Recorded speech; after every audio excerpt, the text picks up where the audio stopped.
apps can do a lot of cool things. You could order dinner, gamble on your favorite team, and track your health. You could even get a mortgage. One click and you can be approved. They're in. You deserve more from the mortgage industry. At AnyMac Home Mortgage, we believe in the need for live human interaction during a very complex process. The kind of service and guidance which an app simply can't provide. Our customers are more than credit scores and income documents. They're individuals and families who live in and strengthen our communities. Their story is our story, and that story begins in a home. Chris Sawyer is an expert on providing superior customer service and in meeting the mortgage needs of current and future homebuyers. With over 18 years of experience in the industry, Chris is able to help customers migrate through the home buying and home financing process by using his wealth of knowledge as a well-qualified mortgage professional. And best of all, Chris is located in Cromwell, Connecticut, where he has helped hundreds of clients in Connecticut, Massachusetts, and Rhode Island make their dreams of home ownership a reality. Visit chrissawyer.any-mac.com. Email him at csawyer@any-mac.com or give him a call, 860-878-8730. Chris Sawyer, NMLS number 39345, corporate NMLS number 338923. AnyMac Home Mortgage is an equal housing lender. American Neighborhood Mortgage Acceptance Company, LLC. DBA AnyMac Home Mortgage. Lo-Fi Direct. Connecticut First Mortgage Correspondent. Licensed lender. Broker number ML 338923. Massachusetts Mortgage Lender and Mortgage Broker License number MC 338923. Rhode Island Licensed Lender. License number 2011280L. Call for additional details. Jones on first down, wide open, it's Barkley, and Saquon Barkley will take it into the end zone. Your best ability is availability. Saquon Barkley, he's great when he's on the field, but the problem is since 2018, he hasn't been healthy for this team. Look at this, they lob it to him, he taps it in off the glass. How about that? Porter Moser, I think right now is the best coach in college basketball, hands down. Vince 2 for 3, he's done his part. Pitch is drilled to deep right field toward the pole, and it is gone. They don't mind not being what they were in the 90s as the best organization in baseball, because the Yankees are not. They're even close to the best organization in baseball. You're trying to be the Rays, and the Rays do this for a reason. Like, you're the Yankees.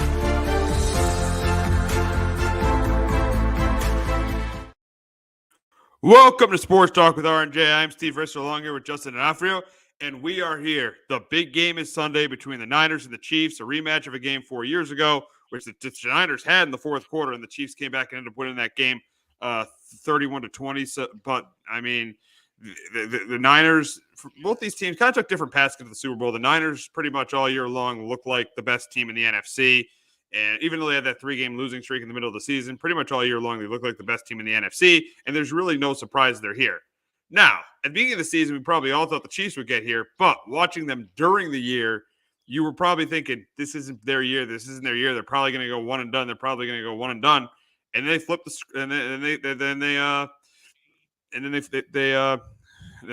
started turning on. I mean, then they ended up beating the Dolphins. They played well there. They beat the Bills.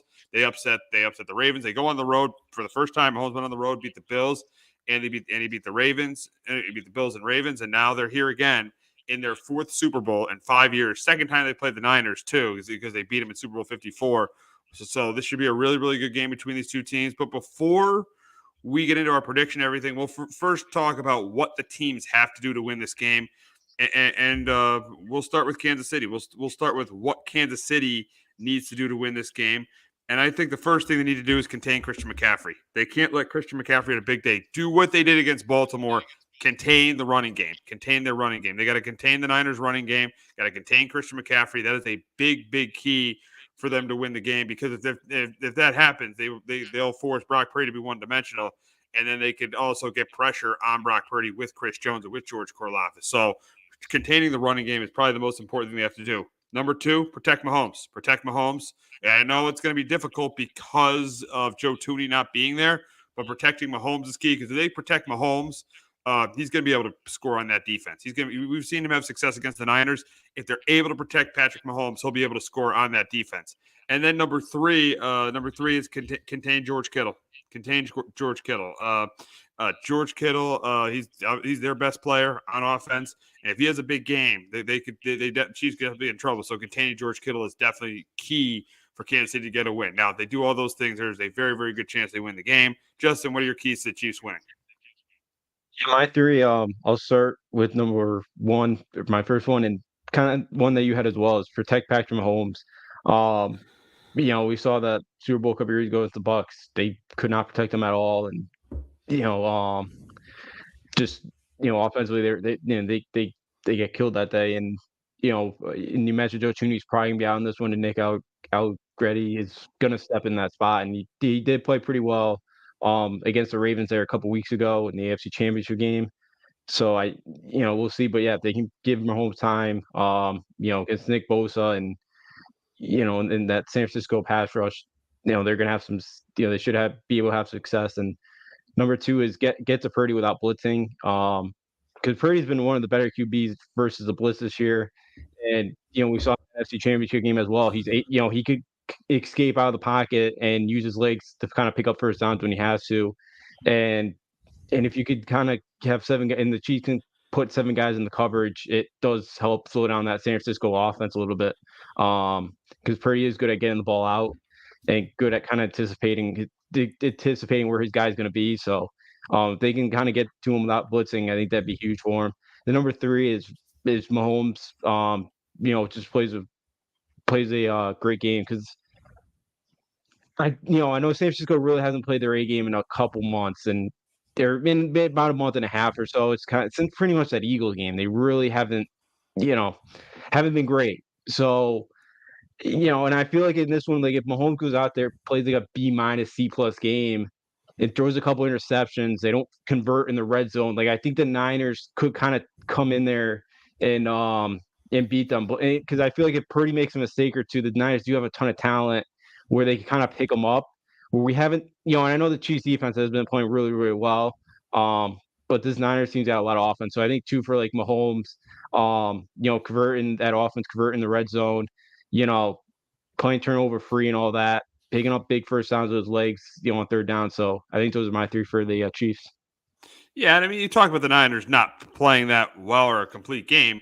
They've only lost one game in that stretch, and that was the Raven game. But yeah, you got a point. I mean, yeah, they got down early to the to the Lions. They didn't play well at the start. They got down to the Packers. So I think a big key to the Niners is they got to get off to a fast start. They got to get off to a fast start in this game, and if they do, it'll be to their benefit because then they can get that running game going with Christian McCaffrey. They're not the team that can fall behind in this game because of the quarterbacks. They can't fall. Like the Chiefs could fall behind, and I think they could win the game. The Niners this time around, and this isn't the NFC Championship game.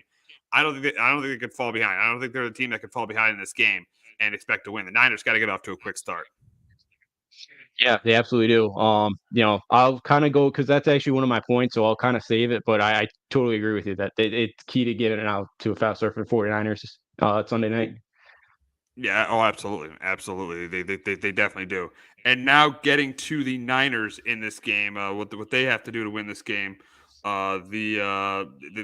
First they got it. They have to get pressure on Mahomes, and even if even if they have to blitz, I mean, I know they don't blitz much at all, the Niners, but even if they have to blitz, if they're not getting there before, they should blitz because you saw the success that the Ravens had. You saw the success that the Ravens had against the Chiefs when they were in the second half, late first half, and into the second half when they blitzed. They got them out the field 4 to 5 times. So if the Niners have to blitz, and I know they don't blitz a lot, but if they have to blitz and play some man coverage on third down, they got to do it because I think the Chiefs receivers have trouble beating man coverage. And Mahomes, yeah, you say you can't blitz him, but he really doesn't have that Tyreek Hill anymore that he can just go to with a guy in man coverage. He doesn't have that guy Tyreek Hill. Travis Kelce, yes, that's the one guy be careful with. But there's the one receiver he used to have, he doesn't have anymore. So I would blitz more if I'm the Niners. So getting pressure on Mahomes, I think it's the biggest key for them. Then number 2 is getting Christian McCaffrey going. Getting Christian McCaffrey going is going to be a humongous key for the Niners in this game. You just can't be one to match with Brock Purdy. They got to get that run game going with Christian McCaffrey. That is a huge key. And then lastly is protecting Brock Purdy. Making sure the Karlaftis and Jones don't have big games. If they do all those things, there's a very good chance that I just switched to what the Niners got to do to win the game. But yeah, if they do all those things, the Niners, there's a very good chance that they could win this football game. Yeah, my theory, my first one for the Niners is, as you mentioned a few minutes ago, getting out to that fast start. And because we really haven't seen it from them so far in the playoffs. And the Chiefs in the first half so far in the 3 playoff games, they've 46 of their 70 points have come in the first half, and the Niners haven't even scored a point yet in the first quarter. And I think Tom Brady's mentioned this in the past as well. Like, it's tough to get in a rhythm in this game because of the longer TV commercials, the longer halftime. Like, if Brock Purdy in this offense they don't come out firing early, I think it's tough to kind of get in a rhythm and get into the flow of the game. And I think the Niners really need to come out to a fast start to kind of get that offense going, because you fall behind. I think it's going to be tough to be able to find that rhythm in this type of game. So I think for San Francisco, my number one thing is getting out to a fast start. My second one is running the football. We saw the Bills go for 180 on them. We saw the Raiders on Christmas Day go for 157 yards in Kansas City and not complete a pass for the final 3 quarters, and they still went in there and beat Kansas City. So San Francisco's got to be able to run the football. They have to, they have a much better plan than the Ravens did 2 weeks ago, and use McCaffrey to their advantage in this one. And then number 3 is containing Mahomes. Don't let him extend plays on third down. He's so good, especially in the playoffs, of just those 3rd and 8s, those 3rds and 9s, just getting the sticks, picking up the first down. Nick Bosa did have 2 sacks against the Lions. Like, can he get going? I know Chase Young, there's a couple plays you saw in that Lions game. You kind of saw the effort's not there from him. Like, they need him out there, giving 100% on Sunday. So, that's my third one there for San Francisco to win the football game. Yeah, and you talked about the running game for the 49ers. It's so crucial. And here's the thing. If they're running the ball well late in the game, Shanahan has got to continue to run the ball. This is what's happened in these big games with Kyle Shanahan, as we've known. The Super Bowl against the Patriots, and then the Super Bowl against the last Super Bowl he was in against the Chiefs. He stopped running the ball when he had success. He's got to keep running the ball if he has success. If he has success on Sunday.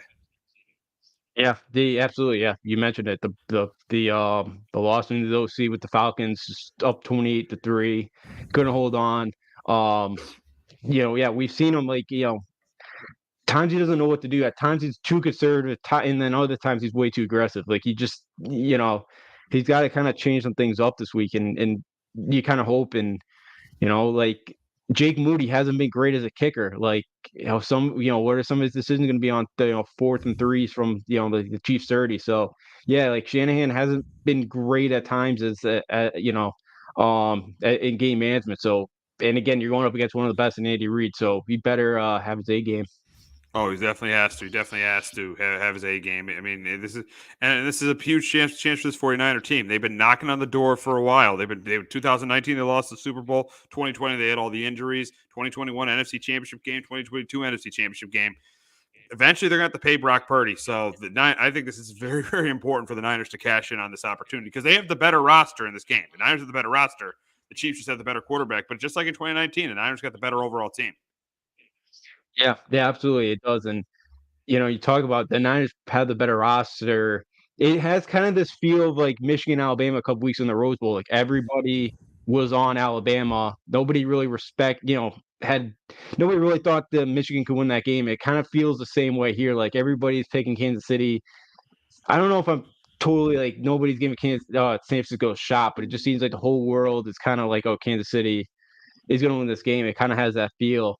But yeah, like, San Francisco, they've had their opportunities. They finally, 4 years ago, they were up 10 in the fourth quarter against these Chiefs, and they couldn't hold on. And yeah, at some point you're gonna have to pay Brock Purdy, and they got a ton of really good skill position guys. They've done a really good job building this roster. So yeah, you can't keep all these guys. It's gonna be tough when you have to pay your quarterback. So yeah, the time's kind of closing here for San Francisco to get it done on this kind of rookie friendly deal with your quarterback and Brock Purdy. Absolutely. That's why they got to take advantage of it on Sunday. And you did talk about the fact that a lot of people aren't giving the Niners respect. They are favored in this game. Don't forget about that.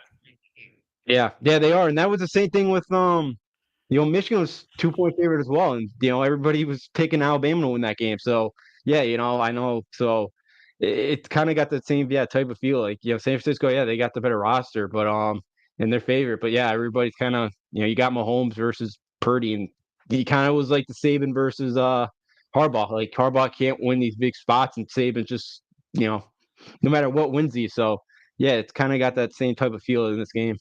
Yep, definitely does. Now getting to the game, and I think this is going to be a close, competitive game between both teams.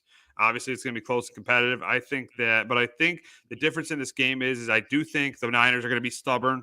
They're not going to blitz a lot, so I think Patrick Mahomes is going to have a big game through the air. I think both teams are going to struggle to run the ball, but I do think Mahomes has a big game through the air. I think he throws a couple touchdown passes, and I don't think McCaffrey is a huge day, but I think gets his yards on the ground. I do think Purdy plays well, but I think the difference is going to be is two things. Mahomes is going to make less mistakes than Brock Purdy because I do think Purdy's going to make a mistake, turn the ball over, make a mistake in this game because of the lack of experience. And the other thing is the red zone. When they get into the red zone, I think the Chiefs are going to score touchdowns. The Niners are going to kick field goals, and that's what I think is going to be the difference in the game. And that's why I got the Chiefs winning their third Super Bowl in 5 years. At the beginning of the season, I picked the Chiefs to beat the Niners. I'm going to stick with it. I got the Chiefs beating the Niners for the second time in 5 years, and the Chiefs winning their third Super Bowl in 5 years. I got them winning 28-23 over the Niners. But Justin, can the Niners get revenge from what happened 4 years ago? I'm with you. I got the Chiefs as well, 23-20. Yeah, I think Mahomes makes enough plays in this one. I think Travis Kelce, I know regular season numbers, for this whole offense were kind of down, but Kelsey's really played well so far in the postseason. I think he makes a couple big plays. That's kind of been their outlet guy on third down this postseason. I think he makes a couple of crucial catches. I think Pacheco has a good game on the ground. They do enough in the red zone, and I think two special teams of this one. I think the Chiefs in that unit are better, and I trust Harrison Bucker and in a big spot, with in the kicking game more than I trust Jake Moody. So I do think the Kansas City Chiefs won another one, their third one in the last 5 years, and Mahomes in Kansas City in the year where last couple of weeks on Christmas, you didn't think that this team had a chance, but here they are yet again winning another one. Yeah, you mentioned that. Yeah, they really never. Yeah. On Christmas, you thought really there was no way they were. I still thought they were going to do it, but many people didn't think they were going to do it because of how bad their offense was. But for this game, I want the Niners to win because I just feel like, and we'll get to this, an organization like them deserves to get a championship for how much success they've had over the last 5 years.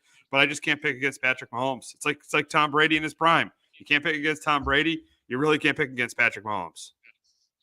Yeah.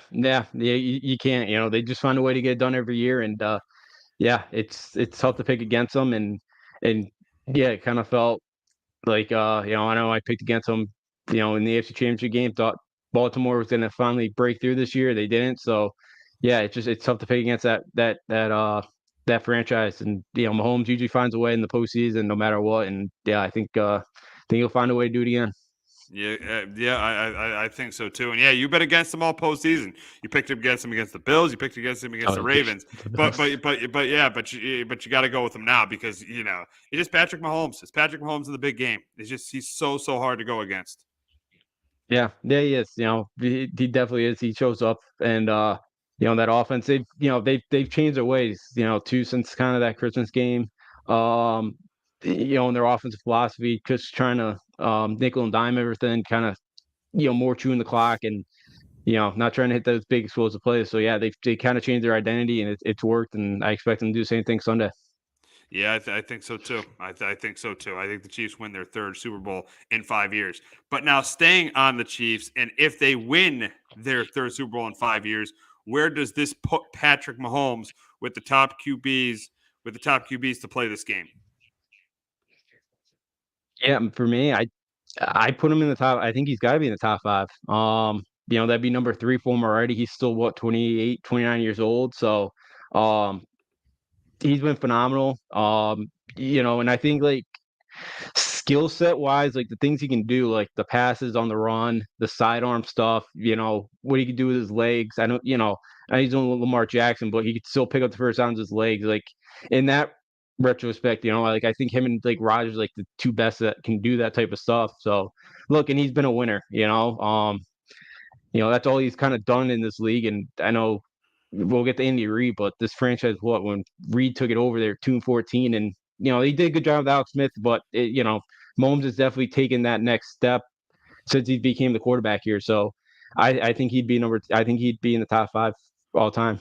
Oh, I clearly think he's going to be top 5 all time. it's hard for me. I think he's definitely better than Peyton if he wins. He's definitely better than Elway if he wins.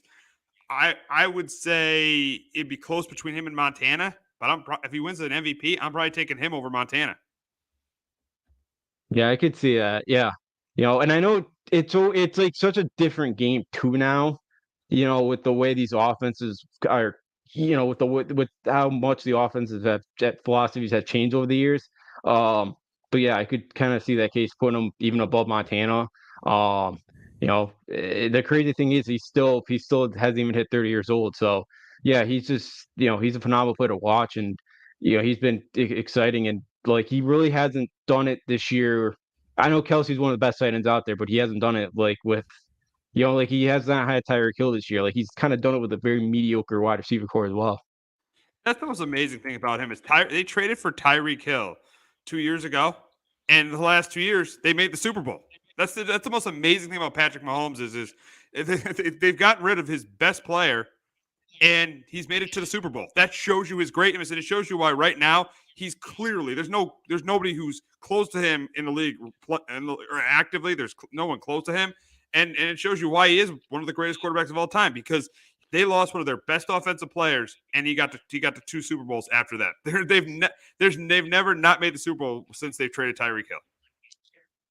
Yeah, yeah, it's kind of like they've it's like kind of like the Patriots. Like, they got rid of guys, but Brady and Belichick still found a way to get there. Or AFC Championship game, they have a little bit harder for Brady and Bill to get there.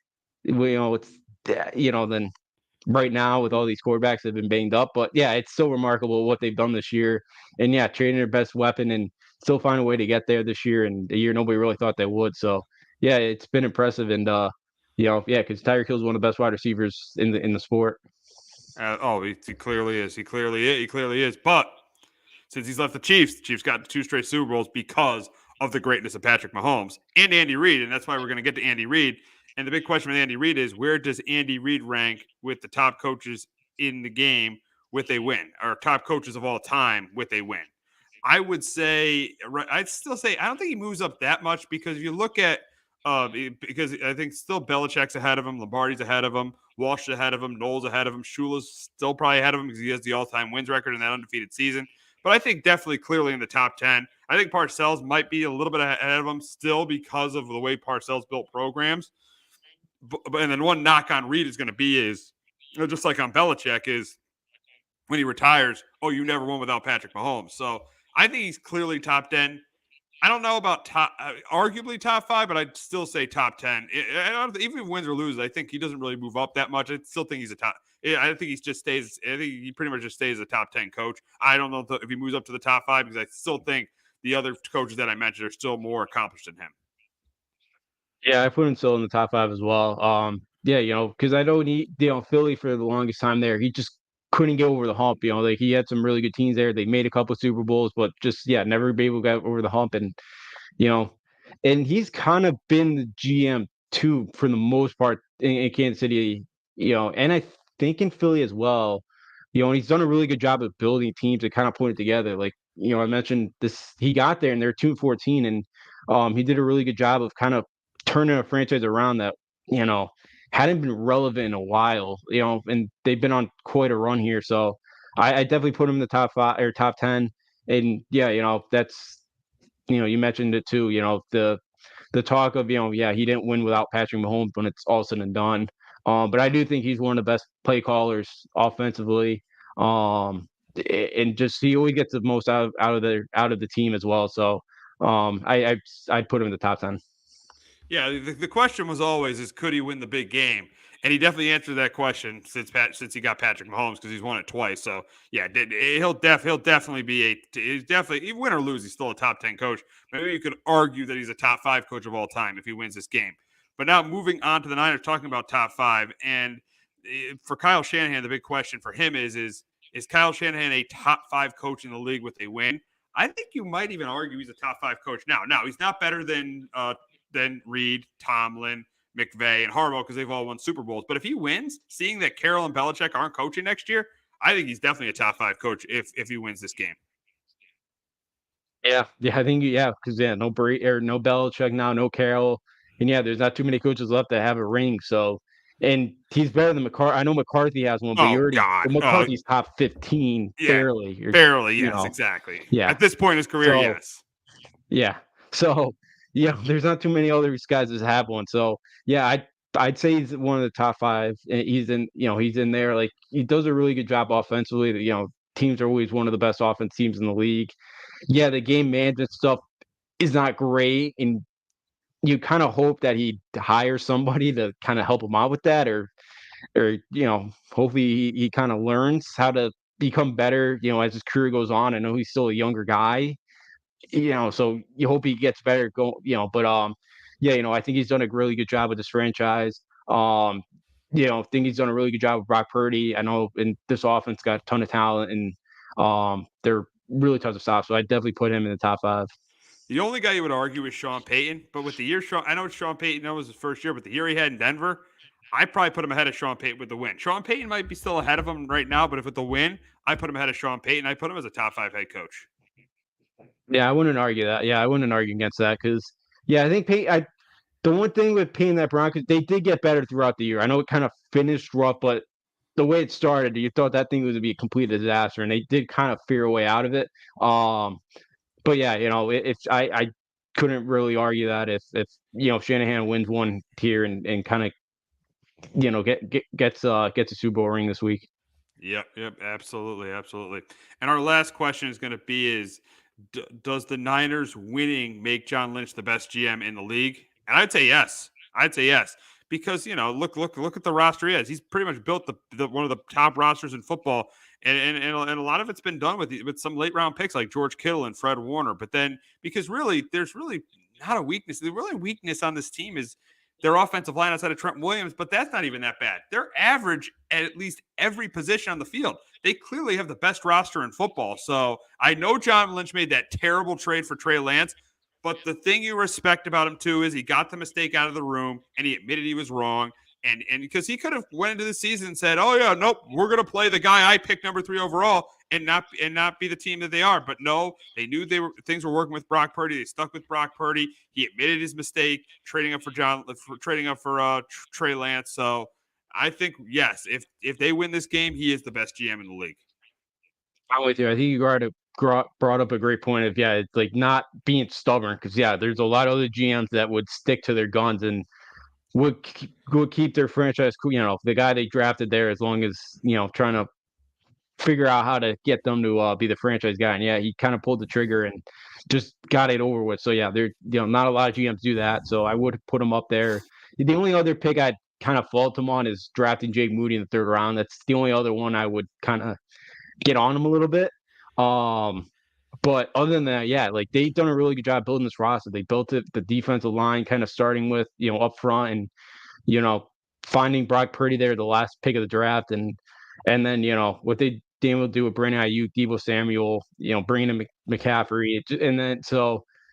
Yeah, I think John Lynch has done you mentioned there's not really a weakness at all in this team, and they definitely have the best roster. And for a while, it kind of felt like nobody in the league was going to beat San Francisco, and the Super Bowl was going to be theirs, barring injuries. And I know they haven't played great the last couple of weeks, but like if this team brings their A game, there's not many teams that are going to be able to beat them. Nope, not at all. So we will move on to the NFL awards, and we'll start with offensive rookie of the year, and I think that's pretty obvious. I know Sam Laporta and Puka Nacua had great years, but it's got to go to C.J. Stroud. The year he had in Houston was phenomenal. That team is really, really ahead of schedule. They'll be Super Bowl contenders next year. You could argue right now C.J. Stroud is a top 10 quarterback in the league. He had an outstanding year, and it's pretty obvious that he's going to win offensive rookie of the year. Yeah, absolutely. CJ Stroud was awesome this year. And that wide receiver corps got banged up towards the end of the year as well, and they were still kind of putting up some pretty good numbers offensively.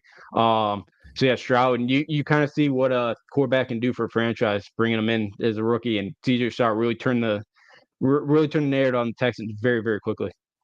Oh, he did, and it's going to be fun to see him and Trevor Lawrence go at it in the next couple of years. That's going to be a lot of fun to see them go at it. Even Anthony Richardson, if he stays healthy. So, but it's definitely going to be fun to see him and Trevor Lawrence go at it in the next couple of years. Yeah, it absolutely will. Yeah, those two could be the front runners a lot in the AFC South the next couple of years, and yeah, should be some great battles. The two franchises that have been great over the years, and maybe both these quarterbacks trying to change the narratives down there. Yeah, definitely. Absolutely. Yeah, definitely. Now, defensive rookie of the year, this is a little bit harder because it looked like early on it was going to be Jalen Carter. Then Will Anderson came on, and then you saw Devin Witherspoon in Seattle. But I'm still going to go with Jalen Carter. I'm still going to go with Jalen Carter. He had a really, really good rookie year with the Eagles. Will Anderson had a really good year too. It's really close, but I'm going to go with Jalen Carter. I'm going to take Jalen Carter for my defensive rookie of the year. I went with Will Anderson. I couldn't take Carter just because of the way that defense played the last 2 months or whatever. And Yeah, Carter only played, I think, 40% of the snaps. So I went with Anderson. He had 7 sacks in the year. I thought he started to play really well towards the end of the season. And I thought with them making the playoffs, kind of do the surprise team. Yeah, I could see why, because I think Carter had 6 sacks in the year. He still had a pretty good year, but the way the Eagles defense just fell off, it felt like Anderson um, was more deserving than Jalen Carter. I just thought 6 sacks as a defensive tackle, and he was pretty good against the run. But you made a good point about the Eagles' defense completely falling apart at the end of the year. Yeah, I mean, and the Texans' defense got better, and Will Anderson, and the thing about Will Anderson, he's only going to get better. And we talked about this Texans' future: Stroud, Will Anderson, Nico Collins. The Houston has got a great future, such a bright future now. We remember, last year we were talking about how big of a joke that organization was.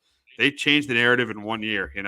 Drafting CJ Stroud, getting drafting CJ Stroud, and then trading up to give up their first round pick this year to get Will Anderson. They got the two most important positions locked up now: edge rusher and quarterback. Yeah, absolutely. Yeah, they're building a really nice young core down there, and they got the Broncos pick, I believe, in this draft as well. So, um, probably not as good as they once thought it was going to be, but yeah, D'Amico Ryans did a tremendous job in year one with this franchise.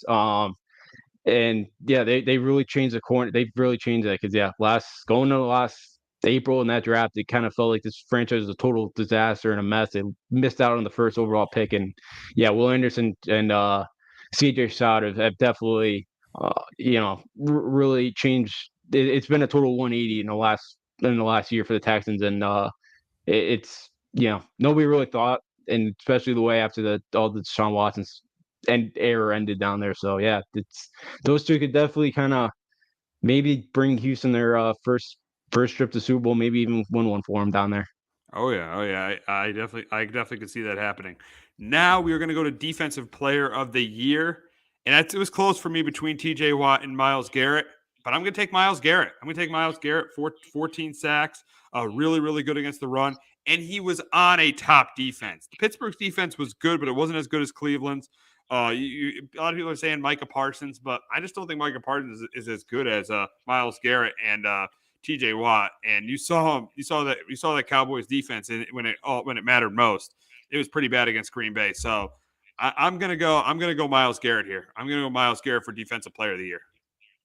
Yeah, I'm with you. I went Myles Garrett as well. Yeah, the defense, just because Cleveland's defense was, better than the Seals this year, and yeah, Garrett had 14 sacks on the year, 4 forced fumbles, and 30 QB hits on the year. He's an absolute game wrecker out there, and like Watt, like the Seals are so much better when he's on the field. Same thing with Myles Garrett. There's a lot of really good edge rushers so right now in the NFL, and I decided to go with Myles Garrett for defense player of the year. Yeah, I mean the guy was just phenomenal all season long. 14 sacks, great against the run. I mean, pretty much there was one game against the Colts where it was ridiculous. I think he got like a blocked field goal too. He blocked a field goal as well. So the guy is just phenomenal. And yeah, I mean it'll be close between him and Watt, but I think it's gonna be Myles Garrett. Now, lastly, the MVP, and I think it's crazy how this is it's pretty obvious who it's gonna be, even though his team is not going to be in the Super Bowl. And I think it's pretty obvious it's going to be Lamar Jackson. It's going to be Lamar Jackson. And I think the big reason for it is no quarterback really had a great year. Mahomes didn't have a great year. Burrow got hurt. Rodgers got hurt. So a ton of the top candidates got hurt. McCaffrey, you could make a case for Christian McCaffrey. Could even make a case for a Myles Garrett. But as we've seen, this is a quarterback award. The last non-quarterback to win this, I think it was Adrian Peterson back in 20. I'll check on that. But the last I think you're right. non-quarterback to win it was Adrian Peterson back in 2012. This is just a quarterback award. Yeah, it is. It definitely is. It really has. It's the same thing like with the Heisman nowadays in college football. It really turned into that. So it's been so yeah, that's why I do think he's gonna get it. Look, he completed 67% of his passes. Yeah, a lot of quarterbacks kind of showed this year, but I thought for the most part, Todd Monk in that offense, they got better as the year went on. Lamar was his legs are a total weapon, and there's a couple games too where his wide receivers didn't help him out, or that like steal a game on the road. They should have won. They a couple of drop passes in the red zone, but they were the 1 seed. And yeah, I think Lamar, out of all the quarterbacks, and yeah, you can make the case obviously for Christian McCaffrey, but you just kind of tell that it doesn't go to him. Anybody besides a quarterback nowadays. So I do think McCaffrey's gonna get. I mean, Jackson's gonna get it. And you are right. It's AP was the last one to the last non-quarterback to win in 2012. Yeah, it just seems like it's they're giving it to the quarterback with the best record. And I don't mind. The quarterback's definitely the most important position.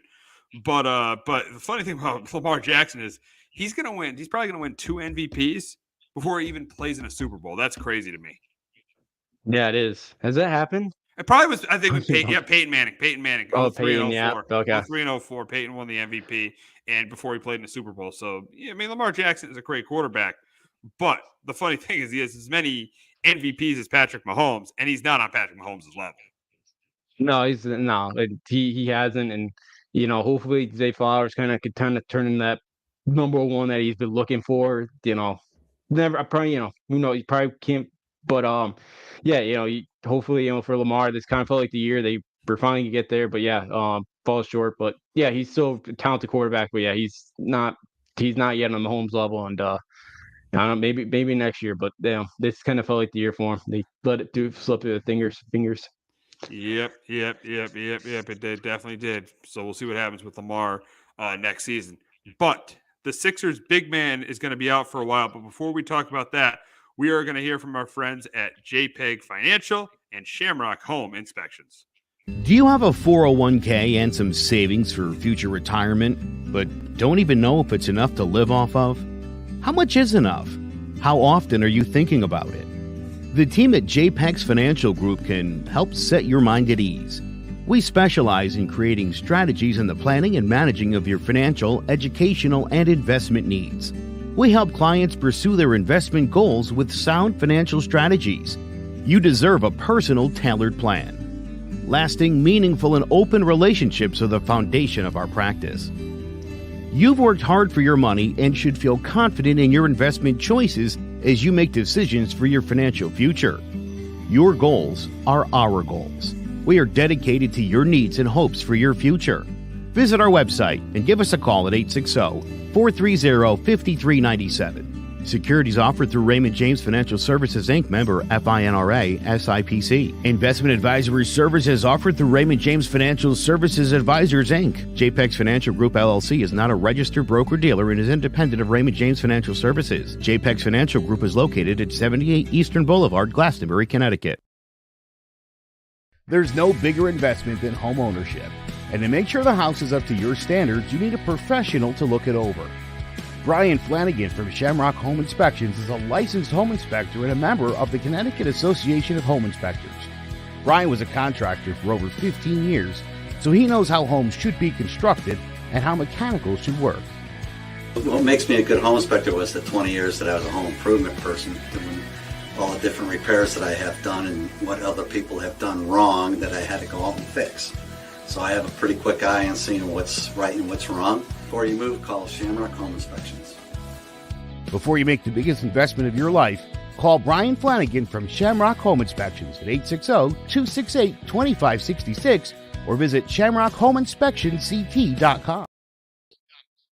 Alrighty, so the Sixers are going to be without their big man for at least. So Embiid is out for at least 4 weeks.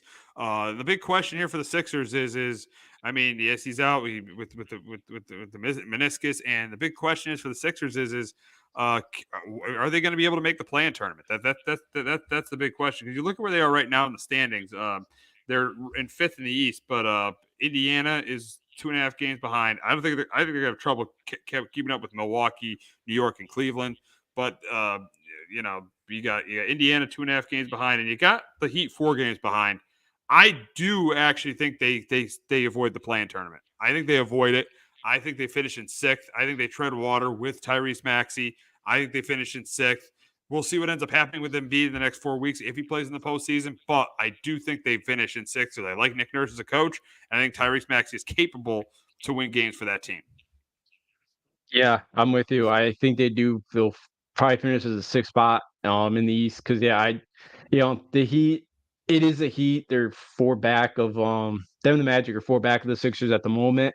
But yeah, the Magic have kind of come back down to earth. They're still really good, young, talented roster, and the Heat are the Heat. Like, I wouldn't be totally stunned if they make a run, but they've been very inconsistent throughout the year. So I do think the Sixers do find a way out of it, stay out of the play-in. But we'll see if they make a move in the next 24 hours or so. Because they could be down, I think, 4 or 5 starters tonight. So because I think Maxey's sick today. So wow. For the game tonight, with the Warriors, they do have the Warriors. Yeah. So no, I know the Warriors are struggling right now, but yeah. So hopefully he get some guys back and maybe grab somebody at the trade down like next day or so.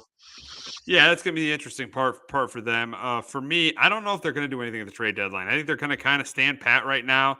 I don't think they're really going to do anything because you don't know what's going to happen with Embiid. You don't know in 4 weeks he might be out for the playoffs, and then if you trade an asset, it's a waste. So I don't think they're going to do anything at the trade deadline. But what do you think, Justin? You think they what do you think they should make a move at the trade deadline?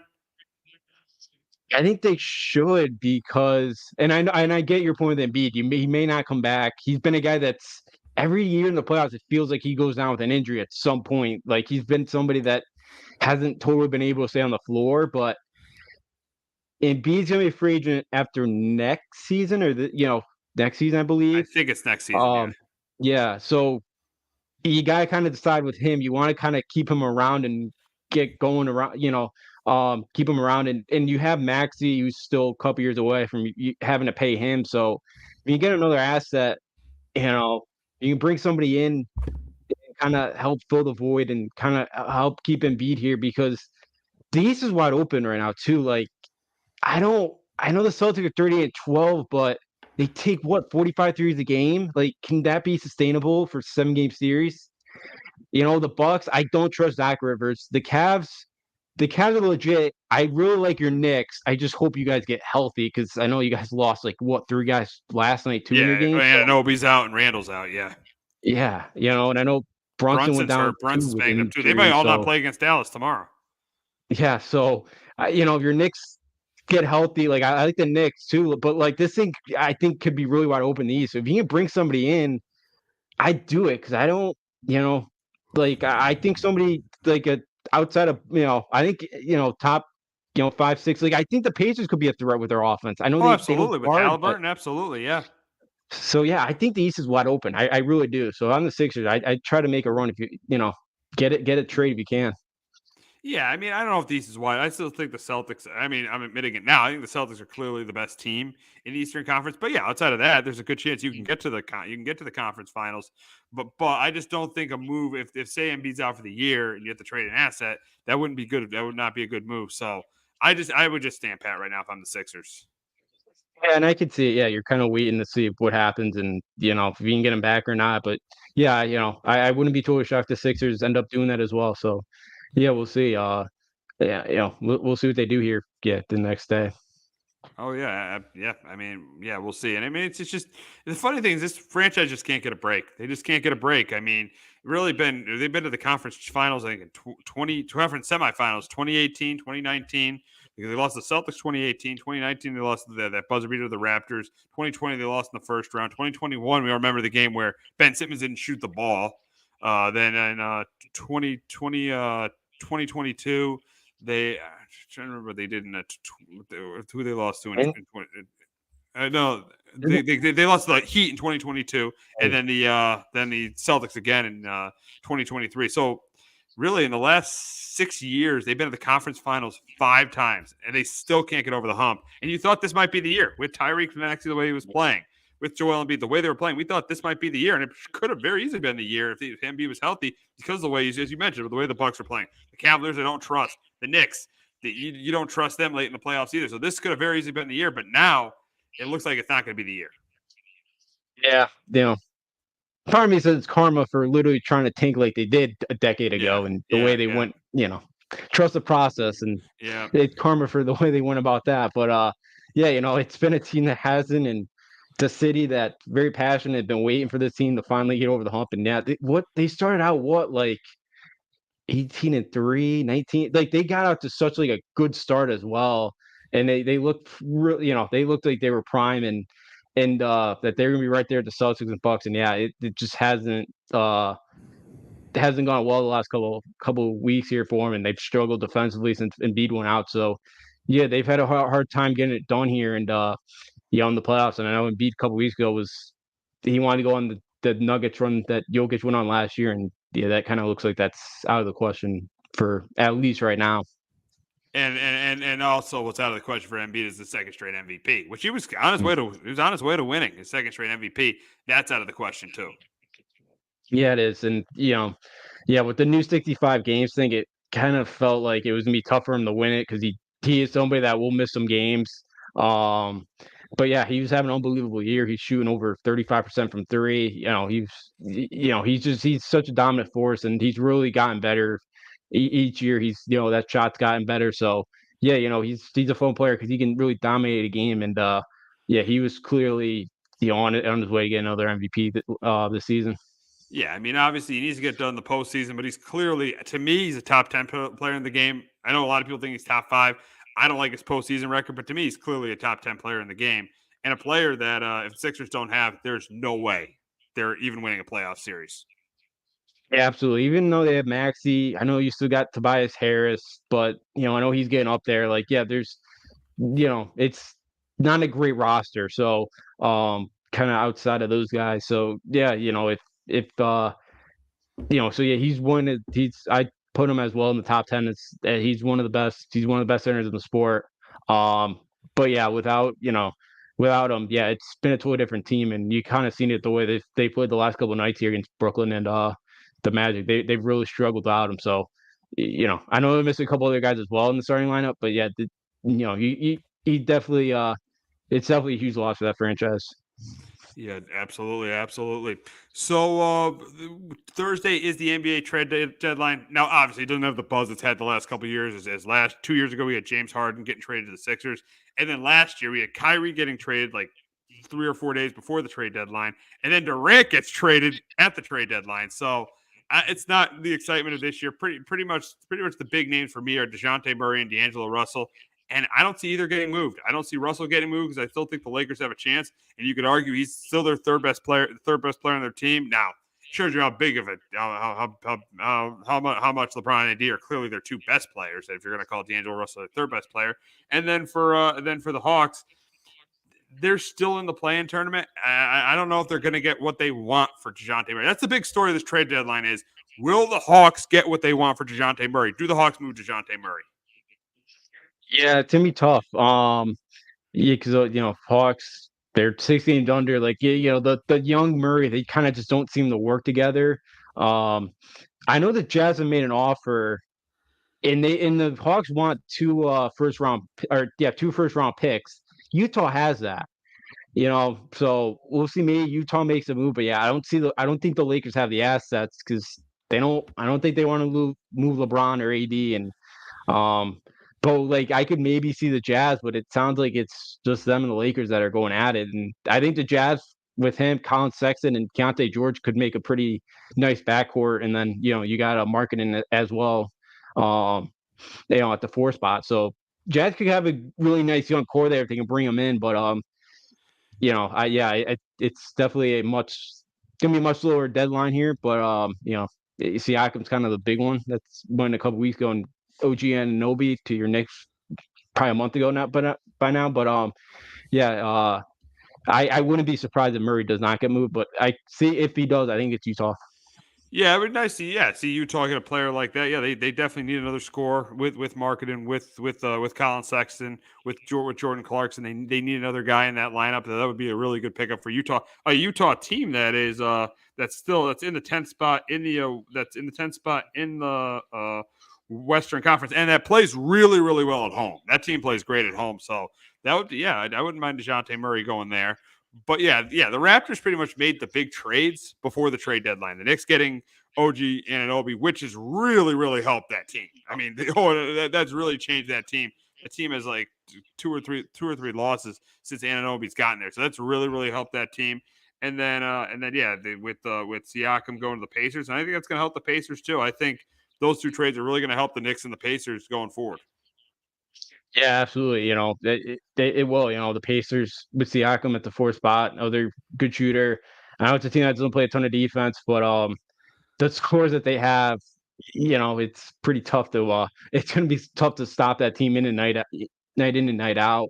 And with Halbert and just that guy's an absolute stud, and that's tough to watch night in and night out when he was on your team previously, and then with the Knicks, RJ Barrett just didn't fit, and Abinobi, he's not, Barrett needed the ball in his hands. OG didn't or doesn't, and you can kind of see it. He's the guy that, and he's really good in defensive end. He just kind of fits the Tom Thibodeau mold, and with that with Brunson and the other Nova guys you got on that roster, the Knicks are fun, and it's definitely a team they can get healthy. That you can get um Mitchell Robinson back too at some point. Randall, hopefully, like you got those guys back. It's a team that's definitely going to be there in the Eastern Conference, and I wouldn't be shocked to see that team playing in the Eastern Conference Finals. Oh no. I mean, the way they're playing right now, absolutely, winning 10 of 11. The way Thibodeau is, instilled defense into this team. The way Jalen Brunson, I know he's hurt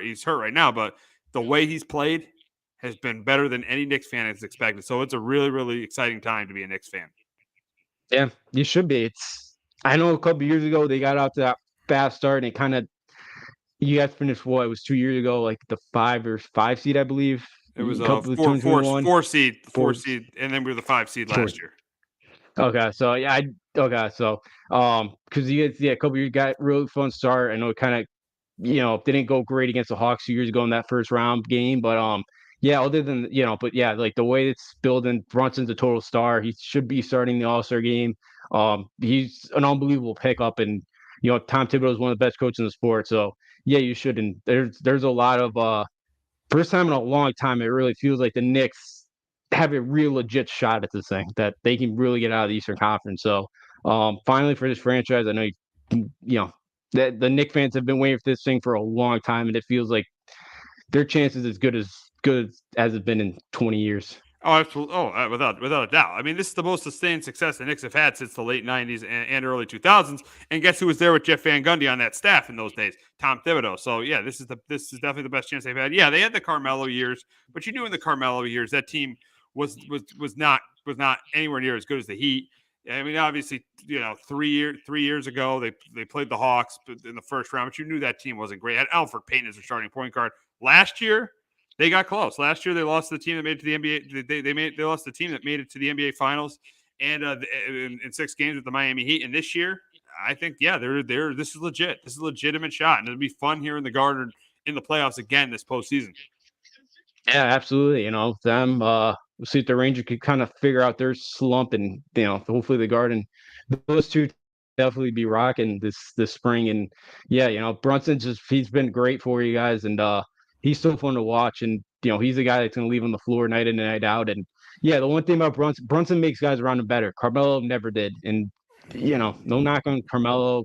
I know he got you guys to the playoffs, but couldn't get you much further than that. So Brunson just great. Giovincenzo has been another really good pickup. I don't know, Kings never played him. I don't know why, because he's a really good. He kind of just does a little bit of everything. Josh Hart's been really good. Like those Nova guys, they just stick around in the league, and that's why Jay Wright's so great. They just know the game. Exactly. They just know the game of basketball. It's why Jay Wright's one of the greatest college basketball coaches of all time, hands down. Yeah, absolutely. And you see the Villanova program since he's left. Yeah, it looks like they're going to miss the tournament again. Yeah, with a top 5 roster in the sport, and I really do believe that. So, yeah, Cal Neptune's trying to teach his principles like Jay Wright, and it hasn't worked. Clearly, because he's not Jay Wright. Exactly. Yeah, so yeah, the Knicks are fun. I hope you guys make the run because be great, and hopefully that finally. I know Jalen Brunson's a star right now, but maybe this does attract a Joel Embiid or Karl Anthony Towns to want to come to New York as well. So I think this could only be hopefully it's the start of something great for New York basketball. Yes, let's hope it is. Let's hope it is the start of something great for the Knicks. But that's going to wrap it up this week on Sports Talk with R&J. For Steve Risser, I'm Justin D'Onofrio. For Justin D'Onofrio, I'm Steve Risser. We'll be back next week recapping the Super Bowl, doing our NBA midseason report, and talking about UConn's huge matchup with Marquette.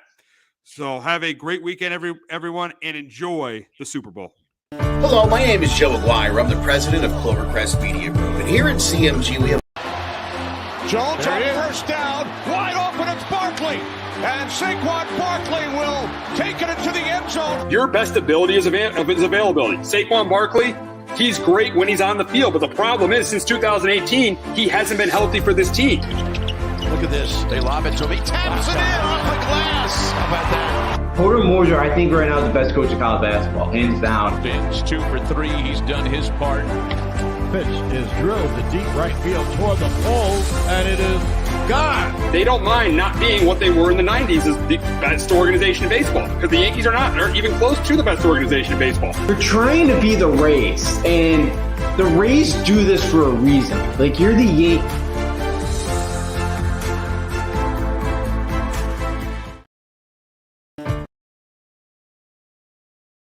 Hello, my name is Joe Aguirre. I'm the president of Clovercrest Media Group. And here at CMG, we have a wide variety of podcasts, including sports shows like Keys to the City, The Roll Call, Throwing Jabs, All Four Downs, and Jawing About the G-Men. And great true crime shows like Sticky Week, Crimes and Consequences, Ivy League Murders, and Bird, the unsolved murder of David Eichmann. You can find all these podcasts and so much more by visiting clovercrestmedia.com.